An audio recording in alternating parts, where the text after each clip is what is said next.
A date which will live in infamy.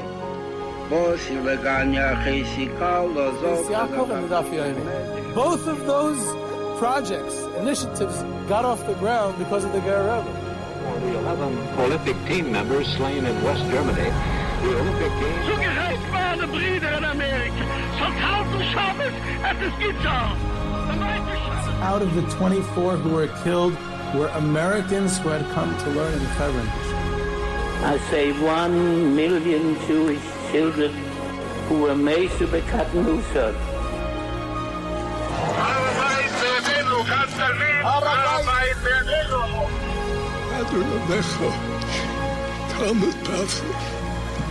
Whoever heard such beautiful words? It is never too little. It is never too late. And it is never enough. Jewish History Soundbites, bringing alive the world of our glorious past. Here is our host, live from Jerusalem, Jewish historian and tour guide, Yehuda Geberer. Yehuda Geberer with Jewish History Soundbites. In this episode, we're going back to the Great American Jewish City series, and this time we're going to cover Detroit.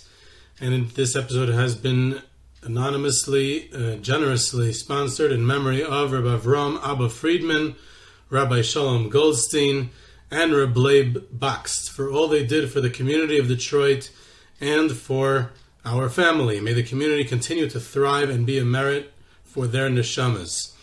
And those, in fact, are three tremendous educators, rabbis, influential people who had such a major impact on the Detroit Jewish community. So hopefully we'll get to speak about them.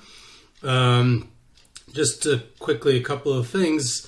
I'm getting like endless feedback about doesn't end about the Rabbeinu Tam and the times of all that. 35 minutes, 72 minutes, and then people started telling me that it really depends on the sun's 8.5 degrees past the horizon. And as soon as I realized that it not only involves halacha, which I don't know very well, it also involves math, which I don't know at all, I see that we've distanced ourselves from the subject of Jewish history, and I'd like to move on. So I appreciate everyone's clarifications, some of which I even understood. And I'm sure there's a lot to say on the topic, but since we're going to focus on Jewish history, we're going to move on from that. In the last episode on Jacob Robinson, I also mentioned the famous court case that he ran, the Bernheim case of Upper Silesia, and some very knowledgeable and dedicated listener, very, very respected listener, corrected me that in the English language, it's that area, that district of Germany and Poland is referred to as Silesia. The reason I said Silesia is because that's how it's pronounced in Hebrew, which I had assumed that that's just the way to pronounce it. I didn't realize there's a distinction between Hebrew and English. So I decided to check it out, actually, and I found out that in German, it's pronounced as Schlesien. So the Hebrew, Silesia, is much more similar to the German, the original, Schlesien, than the English, Silesia, which I don't know what it sounds like, but definitely sounds inaccurate. So I'm going to not acknowledge the English pronunciation. I'm going to stick with the Hebrew/German, more accurate pronunciation of that area. In Polish, it's an entirely different word. In general, there's always a question about how to pronounce places in a native language or the spoken language. The golden rule depends on how famous it is, right? In Warsaw, I'm not going to pronounce it Warszawo in Polish, and in other places like that. So it depends how famous the place is, and otherwise I try to do it as accurate as in the native languages also, and because Silesia sounds like it's in the Midwest, not in Germany.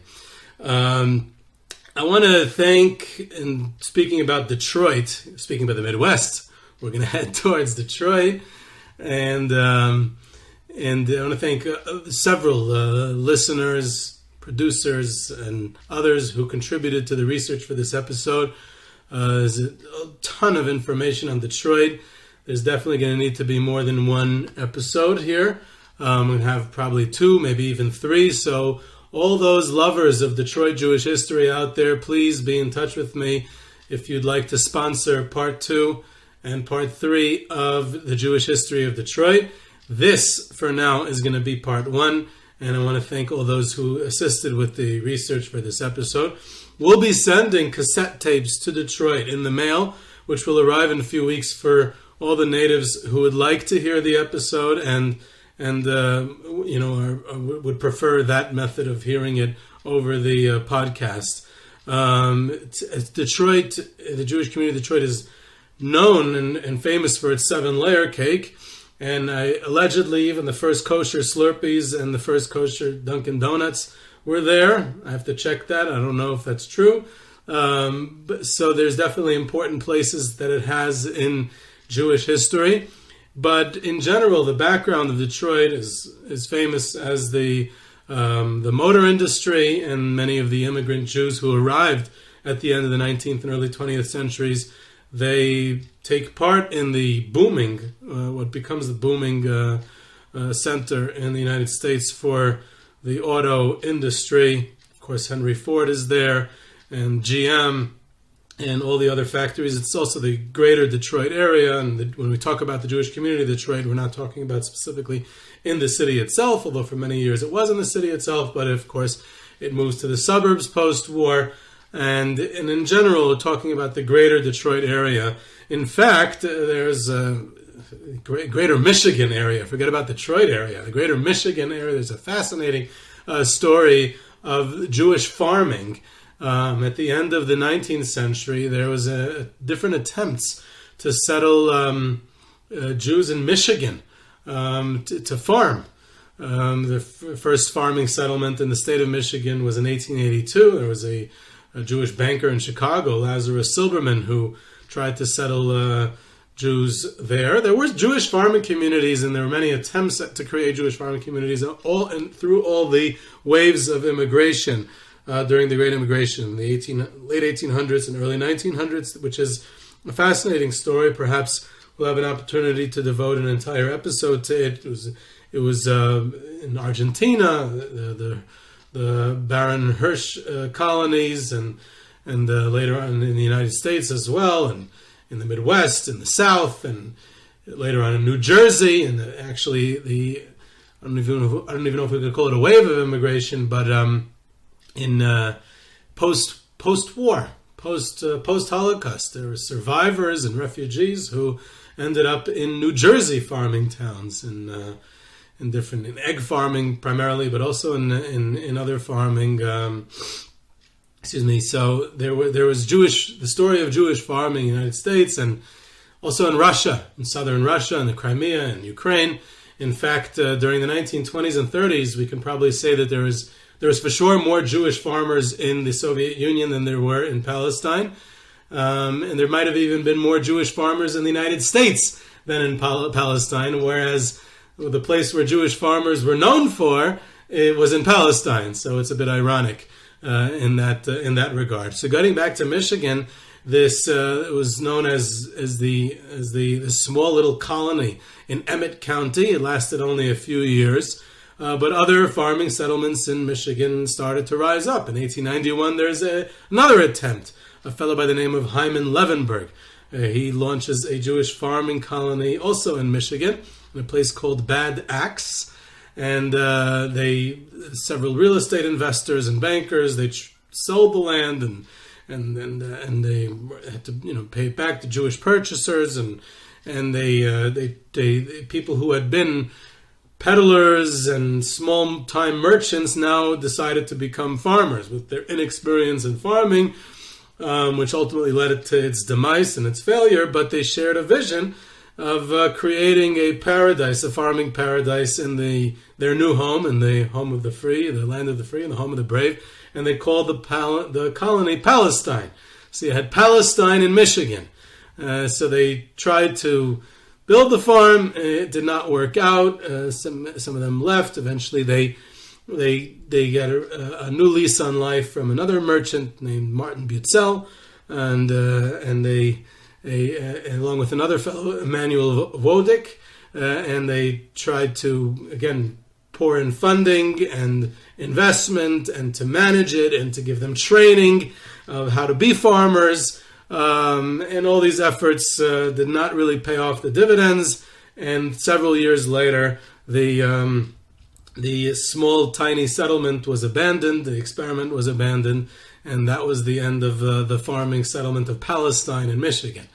But if we go back to Detroit, I want to focus, instead of going through chronologically through the development, because there was Jews who lived in Detroit almost from colonial times throughout the 1800s and following a similar trend of American Jewish history that we've seen in many of the cities on the Great American Jewish Cities series of Jewish history soundbites, of the German Jewish immigration in the mid-1800s, followed by the great Eastern European Jewish immigration of the late 1800s and early 1900s, the establishment of synagogues and cemeteries and rabbis being hired, cantors being hired, and then eventually Jewish educational institutions being established.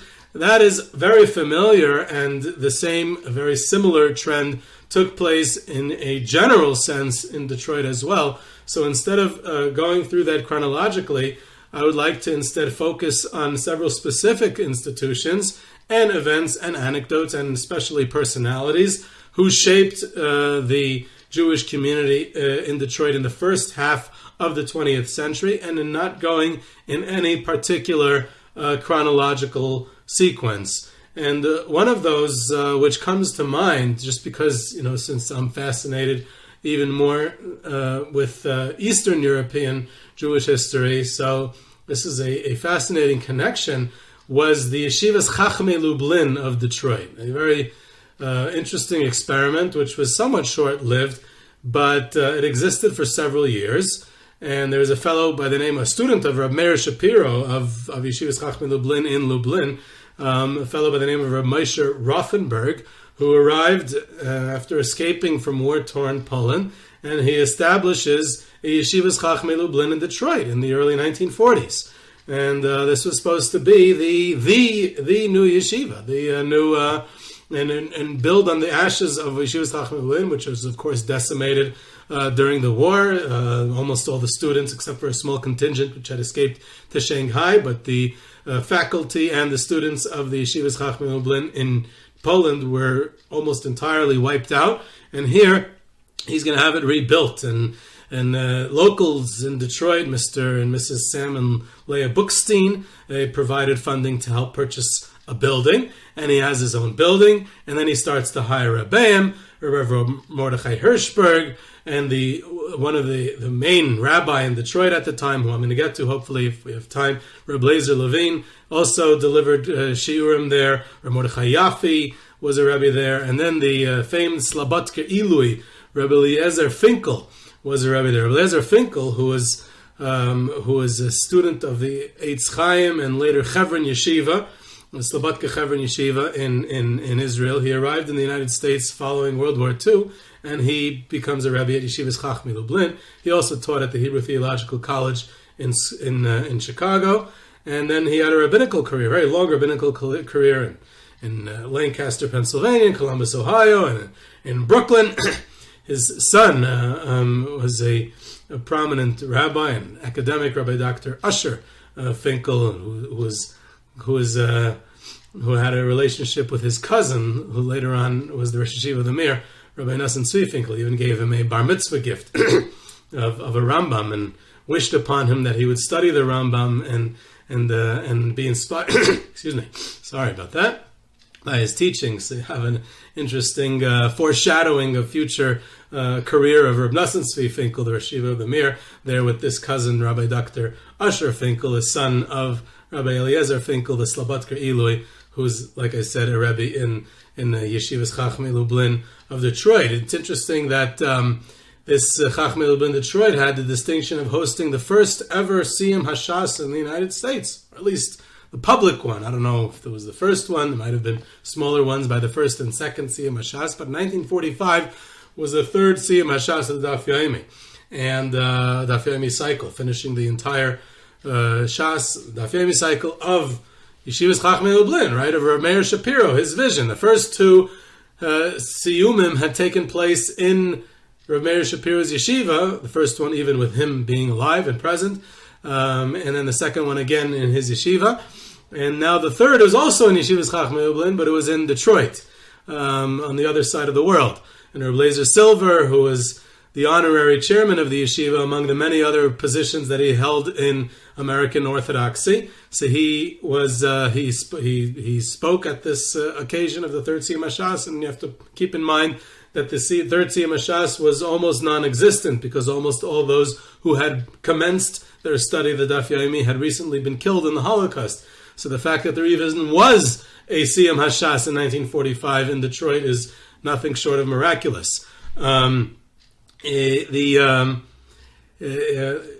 fact, Rav Meir Shapiro himself had visited Detroit on his fundraising tour in 1926 when he arrived in the United States. So, he was there way before there would be yeshiva that had his yeshiva's name. The yeshiva at its peak had 100 students, more than 100 students, and it thrived through the mid-1950s, and then it kind of fell apart. So it lasted for only a little over more than a decade, but it definitely was part of the Torah life. Once we mentioned the Finkels, and I mentioned the Rosh Yeshiva of Nosson C. Finkel, so his parents lived for a short time in Detroit, and they had the distinction of having Detroit's first kosher restaurants. There's a historical, and that was through the initiative also of Rav Eliezer Levin, the legendary rabbi of the Detroit Jewish community, who I'll get to in a minute.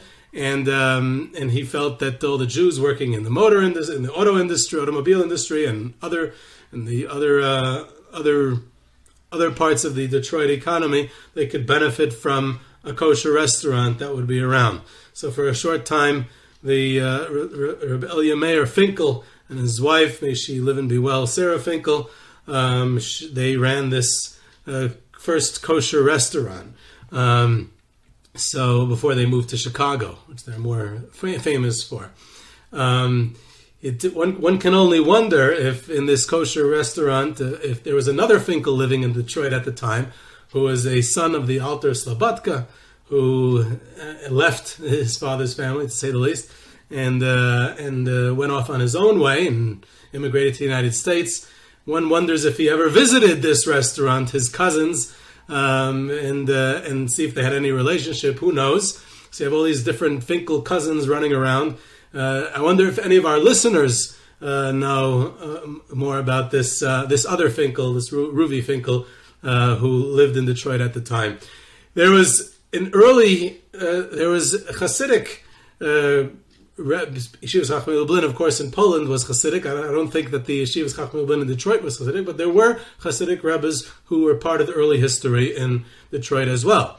There was, I mentioned, I had way back a episode about the Karlin Stalin Hasidic dynasty in the United States. So one of them is known as the Detroit Rebbe, who did not live in Detroit. Rabbi Yaakov Chaim Perlau, he lived in Williamsburg. But he was a prominent Hasidic Rebbe, a pioneer Hasidic Rebbe in the United States. He was a son of the Yenuka of Stalin, the Rabbi Yisrael Perlau of Stalin, and he passed away in Detroit in 1946 while visiting his followers there, and thereby he gets the distinction of becoming the Detroit Stalin Rebbe. His gravesite is still a popular visit in the town, and I discussed him more in the Stalin episode. But there was another Rebbe, sort of a Rebbe, a Hasidic rabbi from a dynasty who lived in Detroit for many, many years, and he was the Detroit Brezhner Rebbe, so related to the Schatz dynasty, an old Hasidic, small but Hasidic dynasty from the Maggid of Mezrich, student of the Maggid of Mezrich, and his name was Rabbi Yosef ben Sion Rabinovich, and he was a cousin of the Brezhner Rebbes back in Europe, and he arrives in the United States in the 1920s. He starts out in Baltimore, and very quickly, since there was a Brezhner, kind of like a Brezhner Stiebel, or people who had lived in the Brezhner area, they had settled in Detroit, and they decided that since the scion of the dynasty was around, they're going to invite him to Detroit and have him become their rabbi there. And he remains the rabbi of this Detroit shul, this Detroit community, Beis Shmuel, for 4 decades, through the 1960s. And at one point, when they built the new building, the synagogue had 700 seats. There were 400 families that were members of a library of nearly 3,000 volumes, a modern mikveh, a social hall. This is in the 1940s and 50s in Detroit, so it was a very prominent shul.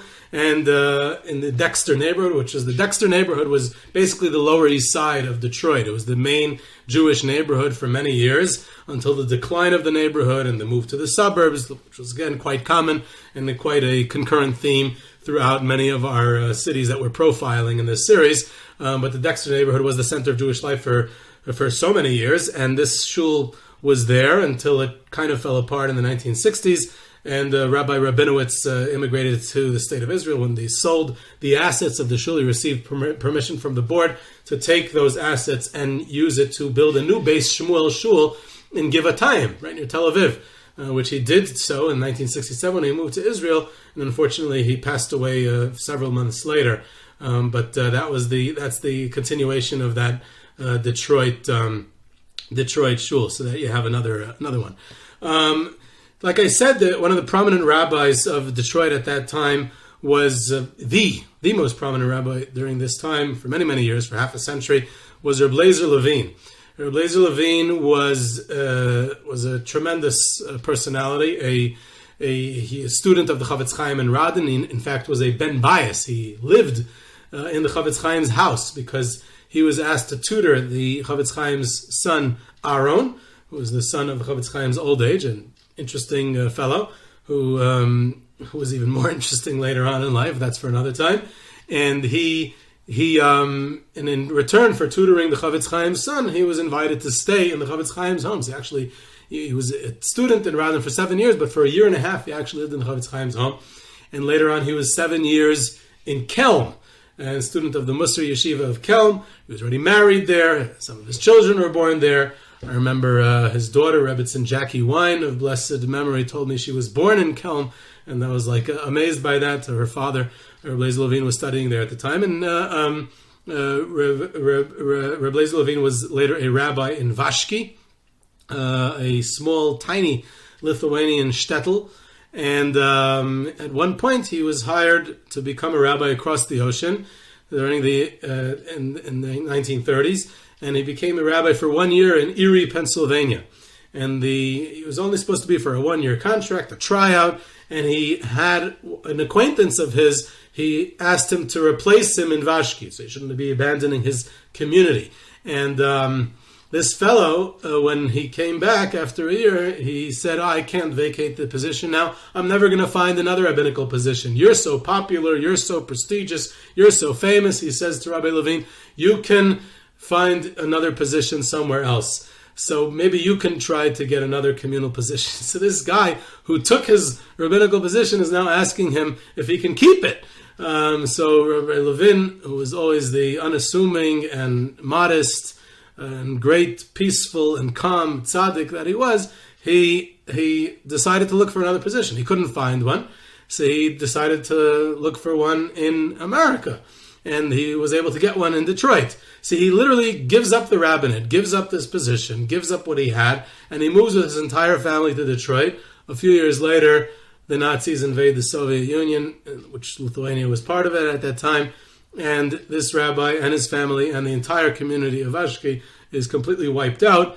And this decision to be mevater, to give up and not insist and fight for the position, was what ultimately saved his life. When he originally had gone to the United States to take up his original position, he asked his Rebbe, the Chavetz Chaim, what should be his message as a rabbi. And the Chavetz Chaim said to him, or maybe it was when he first took any rabbinical position, I'm not sure if it was specific to the United States, or when he took his first rabbinical position, I'm not sure the chronology there. But the Chavetz Chaim either way told him, Gei ret mit Yidden, go speak to Jews. And that's a mission that he took upon himself. When he became the rabbi in Detroit, he spent his entire life speaking to Jews and speaking to them in their language. He eventually would switch his language of instruction to English, even though it was a difficult language for him. He had a very, very long life and a very beloved figure in Detroit. He ran the Vada Rabbanim, he ran the Kashrus. He was a very well-respected and beloved rabbi. was able to relate to each and every individual for who they were. In fact, there's a great story that one time someone was visiting his house before a relative of his was visiting his house before Sukkot, and he noticed a esrog in a box on the table, and it was addressed. The esrog in the box was addressed to Rabbi Levin had addressed it to a local conservative rabbi, and he wrote him with very honorable titles. He's a great rabbi, whatever it was. And this young relative was a bit hot-headed, and he crossed out these honorific titles. He said he's a conservative rabbi. He's antagonistic to Orthodox Judaism, and how can we respect a conservative rabbi like that? And how can you be giving him a gift as an esrog as a gift with all these titles? And Rav Eliezer Levin said, with one esrog and these titles, do you know how much I'm able to accomplish throughout the year by working together with him? Do you know how many projects I'm able to further? How many initiatives? How many things we're able to work together for the benefit of the greater Jewish community of Detroit? Because I give him an esrog once a year, and that's the type of person he was. His son-in-law, Rabbi Beryl Wine, told me that in summing up Rabbi Eliezer Levin's career, he said in the very Rabbi Wine way, he said he saved them from the fruma and he saved them from the fraya. He saved them, and he kept a nice even balance, like the old school Lithuanian rabbis, especially those from Kelm and the Mir Yeshivas were like.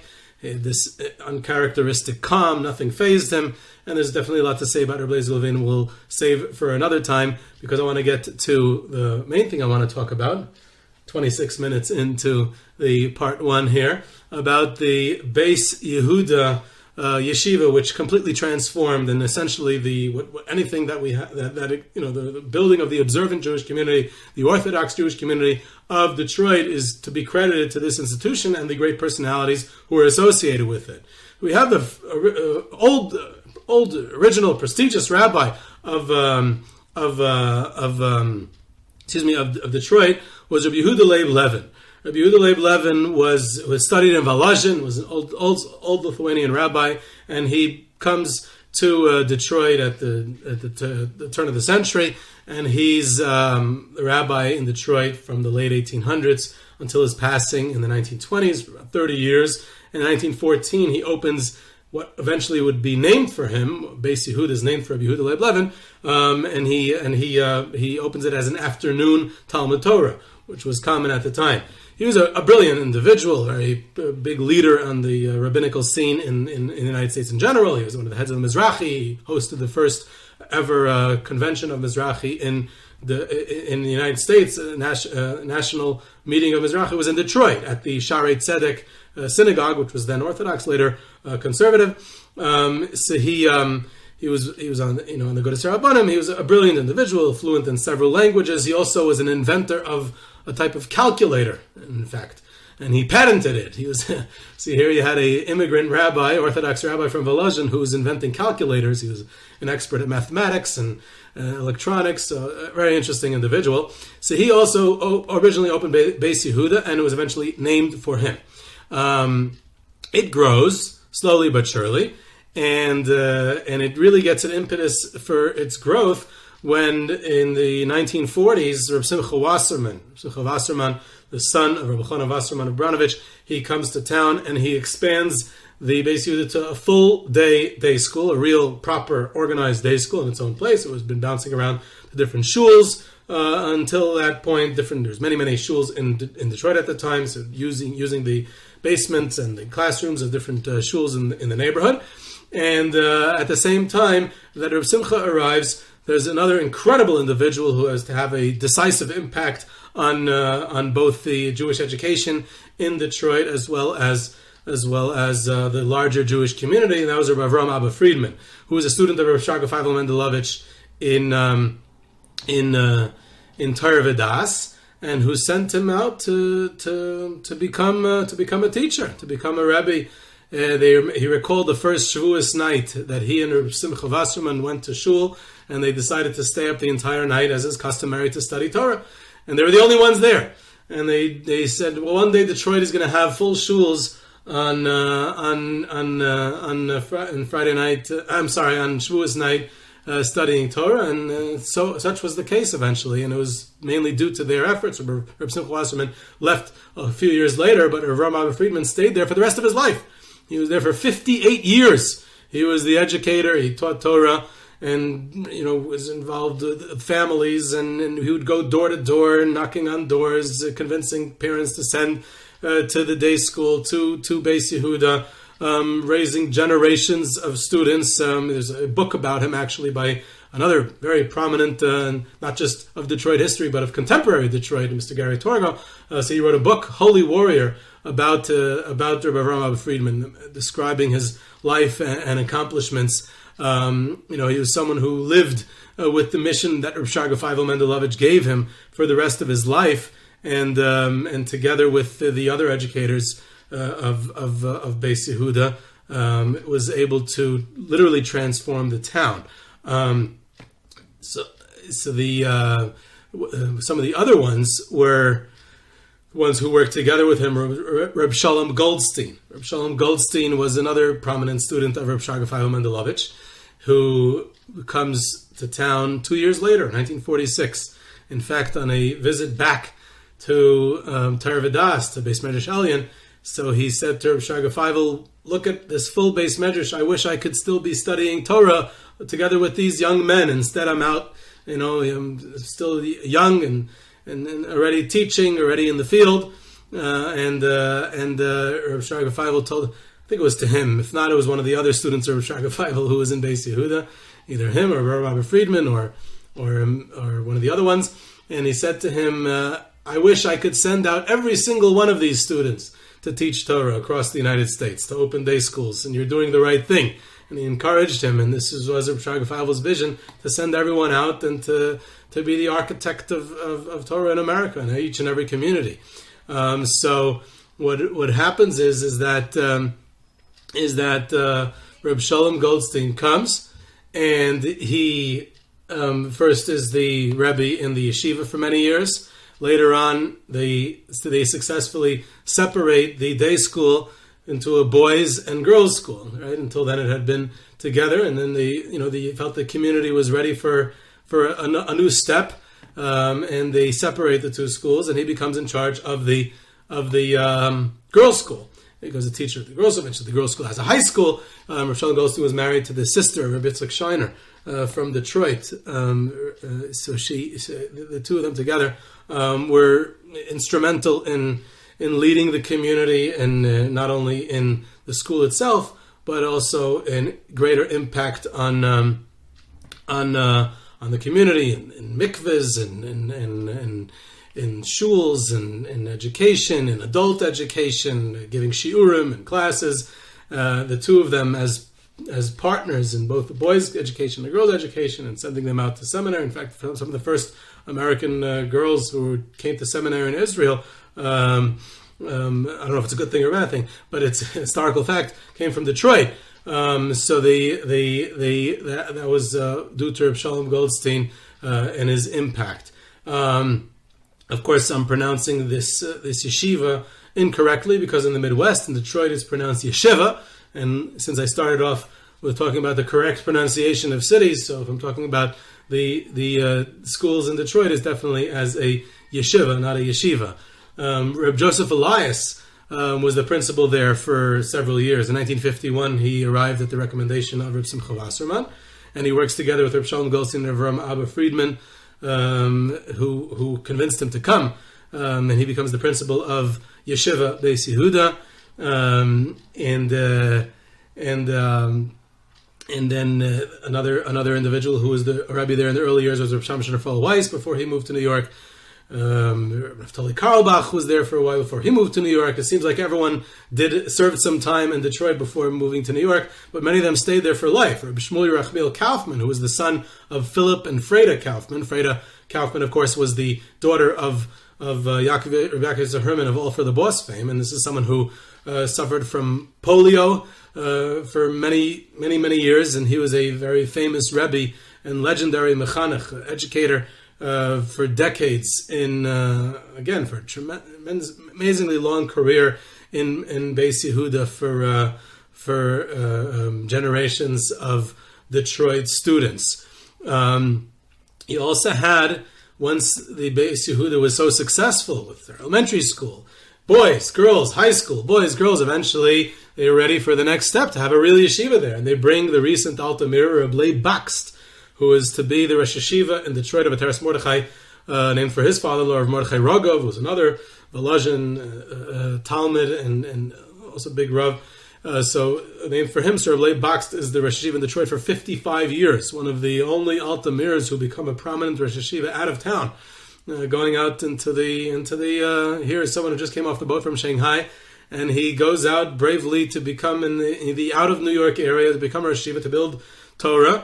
And Rav Leib Bakst, who was one of the lions of the Mir in both the Mir and Shanghai, and then he goes ahead and he's a major force and major architect of Torah at the senior level, at a real post-high school yeshiva level for all those years as well. So this was a little bit about Beth Yehuda, about the early years of Detroit. Of course, in part 2, we're going to delve into some of the other shuls, some of the other stories of Detroit during those times. There's the Temple Bethel, was an old Reform temple. There's, of course, the Purple Gang, the Jewish mob in Detroit during Prohibition. Of course, we can't forget about Hank Greenberg, the baseball player from Hammer and Hank.